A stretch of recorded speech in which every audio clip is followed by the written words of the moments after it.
O governo Temer recentemente anunciou que vai privatizar a Eletrobras e mais 57 outras coisas, incluindo aeroportos, portos, transmissão de energia elétrica e a Casa da Moeda. Só tem um porém.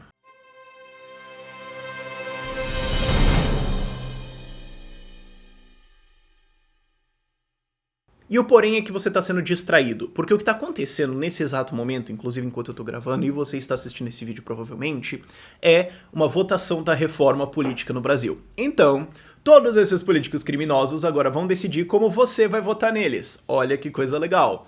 Claro, não que você devesse esperar qualquer outra coisa, certo? Dado que a política opera pelos incentivos dos políticos e não dos seus, é utópico e irracional esperar que eles operem de acordo com aquilo que você acha conveniente e sim com aquilo que é conveniente para eles.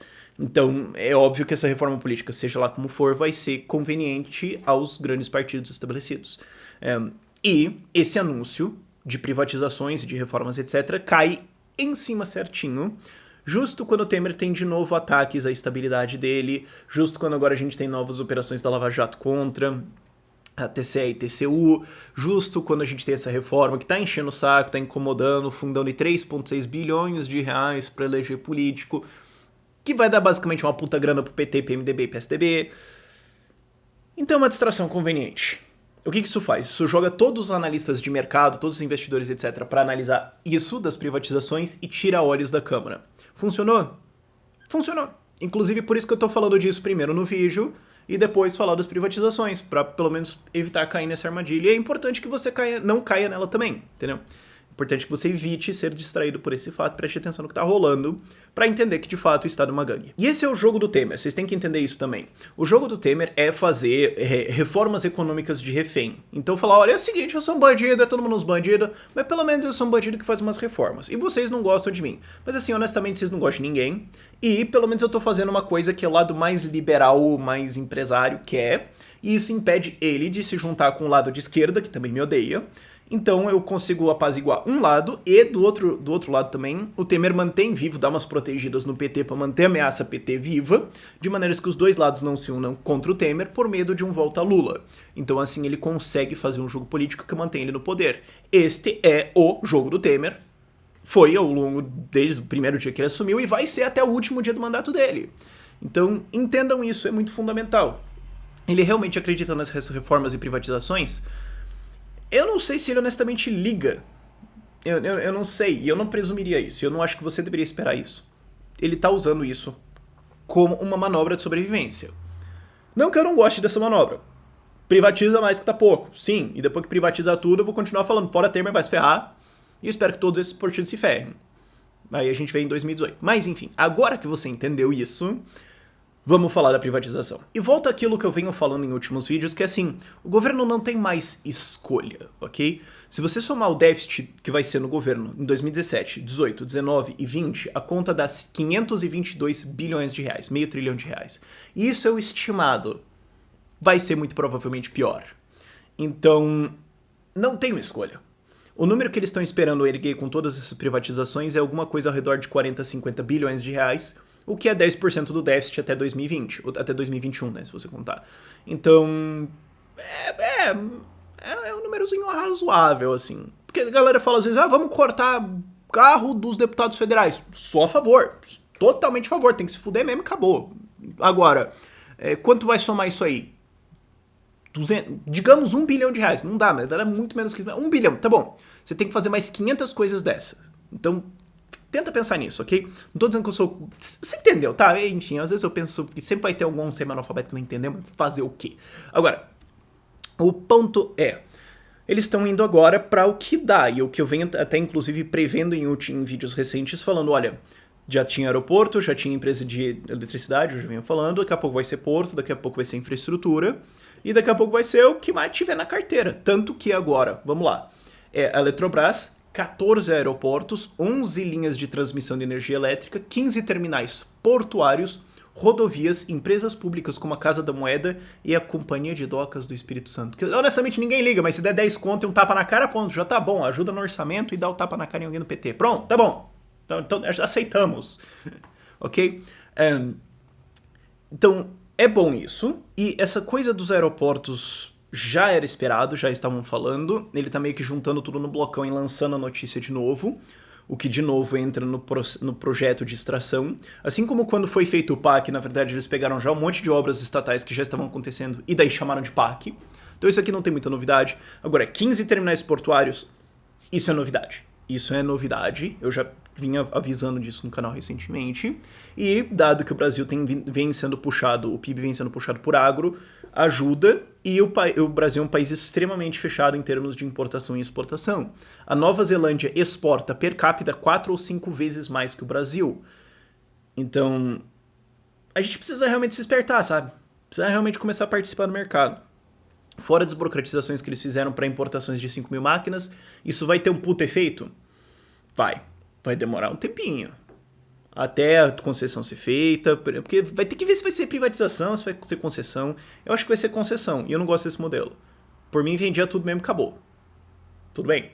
Agora, pelo menos é alguma coisa, certo? Pelo menos é algum passo numa direção melhor, e quando isso for funcionando, quem sabe a gente consegue falar de coisas mais avançadas. Agora, entrando no caso específico da Eletrobras, eu acho melhor o modelo que eles vão fazer para privatizar ela. Eu não vou dizer que eu gosto, porque eu não sei se tem um modelo de privatização que eu acho adequado, porque sempre vai ter algum problema, sabe? Você sempre consegue imaginar algum jeito de jogar com essas regras. Mas o jeito que eles estão fazendo, eu consigo imaginar muito poucos jeitos, e jeitos até difíceis de você jogar com as regras. Porque como é que foi a privatização, por exemplo, de Galeão, Congonhas e... Galeão, Guarulhos e... Brasília, foi? Que foi a segunda rodada. Foi o seguinte... Aliás, foi Viracopos, né? Então, o que aconteceu? Faz uma licitação, coloca-se toda uma burocracia extremamente complexa, exige-se coisas que só vão ser atendidas por grupos específicos, e daí você tem uma enorme coincidência de que o maior aeroporto do Brasil caiu com a Odebrecht, o segundo maior caiu com a AES e o terceiro maior caiu com a UTC, que agora está sendo devolvido. Então, puta coincidência, né? Nossa senhora.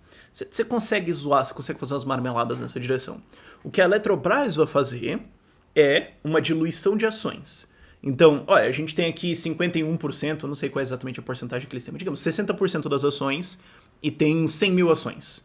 Então a gente vai emitir mais 200 mil ações, o que faz com que a gente tenha uma porcentagem agora pequena da empresa, minoritária, né, não majoritária, não consegue mandar na empresa.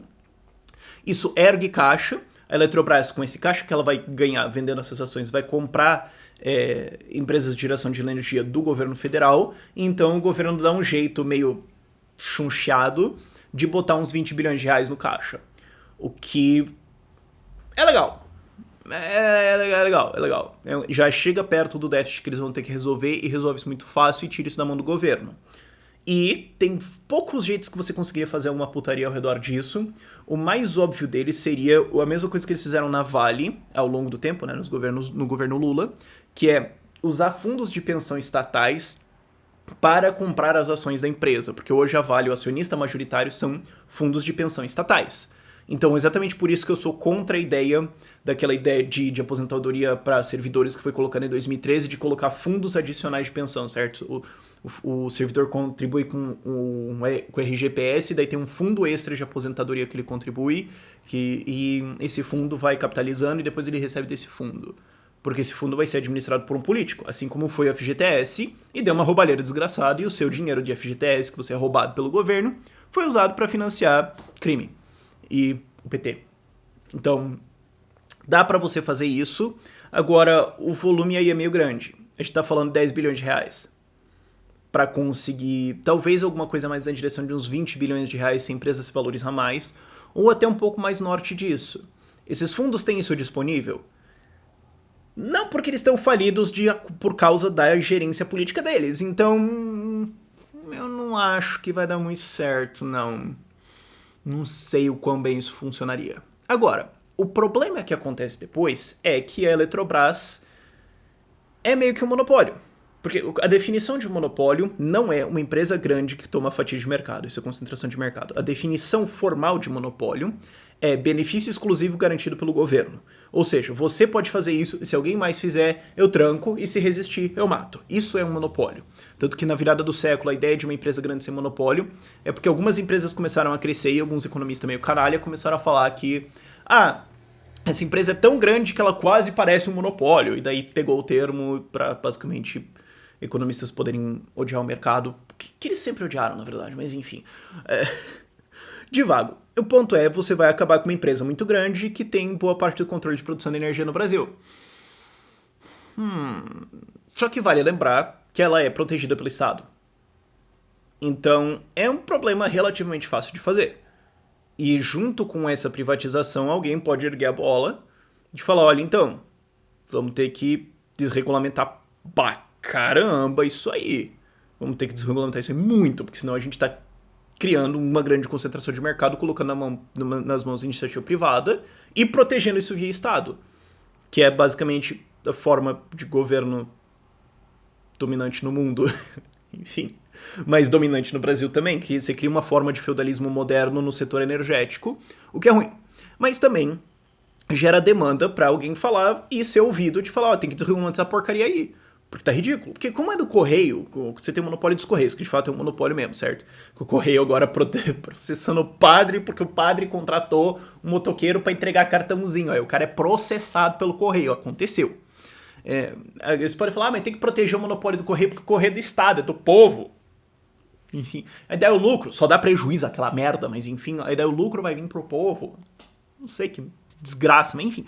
Dá pra você fazer algum argumento semi-analfabeto assim. Agora, quando você tá na iniciativa privada, até o PCdoB vai concordar que tem que abrir esse mercado pra ferrar esses caras. Vai ferrar o capitalismo. Os deputados do PCdoB vão ser a favor, eles não sabem nada de economia mesmo, fazer o quê? Dá pra enganar os caras desse jeito. E daí, você pode ter uma desregulação do setor, que seria muito bom. E também ajudaria o preço de energia. Agora, isso vai baixar ou subir o preço de energia? Certamente baixar, porque vai cortar o custo de transação, que é ter o Estado no meio. Tira-se todos os penduricalhos, vale a pena lembrar que recentemente o presidente da Eletrobras falou que alguma coisa como 40% dos diretores lá da galera é inútil, eram uns cabide. E eu acho que ele mentiu porque na verdade deve ser muito mais perto de 80% de cabide, de inútil, de pedra, de poste, de parasita político lá dentro. Mas, enfim, cortando isso deve cortar o custo de energia e uma vez que você tem mais competição no mercado, deve abaixar, especialmente agora que você vai ter concessão de linhas de transmissão de energia. Então se você tirar coisas que servem para cartelizar o mercado, como todas as agências de regulação e regulações estatais e burocracias e tudo mais, se você tirar isso, a competitividade deve subir, deve baixar o preço da energia, como no caso do Texas, onde recentemente empresas do Texas ofereceram energia de graça porque a competição era muito grande. Então você pode ter cenários como esse. Esperançosamente. Daqui a alguns anos. E tá rolando, porque sempre vem aqueles mitos da pelegada, né? Nossa senhora. Sempre vem a legião da esquerda com alguma ideia econômica que não faz o menor sentido e alguém pega. Que é no caso, não, mas porque na Argentina, depois que foi privatizado, o preço da conta de energia subiu 700%. E eles omitem o fato, claro, de que antes existia um controle de preços massivo pelo governo, que aliás o governo Kirchner, que era putamente corrupto, e depois quando foi privatizado, porque o negócio inteiro estava falindo, como aqui no Brasil, o preço da energia voltou a ser o preço normal que você deveria pagar, e daí o governo agora tem um déficit menor que era pago pelos pobres de qualquer forma, sendo via impostos, sendo via emissão de dívida, sendo inflação, sendo desvalorização da moeda deles. Então é um puta argumento de omissão desonesto pra caramba, mas assim, é só o que a esquerda consegue fazer no campo de economia, honestamente. É a única coisa que os caras conseguem trazer, mas ainda assim cola, porque de fato a maior parte da população não tem tempo pra acompanhar essas coisas e acaba caindo nessas conversas. Então, espero ver mais detalhes disso, a gente ainda tá muito preliminar na conversa, o governo Temer pode simplesmente recuar disso aí tudo. Agora eu acho que isso aí é uma puta distração que eles estão usando, e também vai ser muito bom pra distrair a oposição. O PT, todos pelegados, vão ficar distraídos e ficar fazendo protesto, abundaço contra a privatização, e vão ficar distraídos, não vão conseguir fazer tanta oposição contra o Temer. Eu acho que isso aqui é muito mais uma jogada política do que uma ideia lá grande do Temer. Isso aqui ele só virou pro Meirelles e falou, Meirelles, pare umas ideias aí, velho. Dane-se, eu não me importo, velho. Salva nós, beleza? E foi isso aí. Mas é uma ideia boa. Espero que continue assim. Quanto mais ataques ao Temer surgirem, mais via disso, aí sim, aí vai ficar bonito. Enfim, por esse vídeo é isso.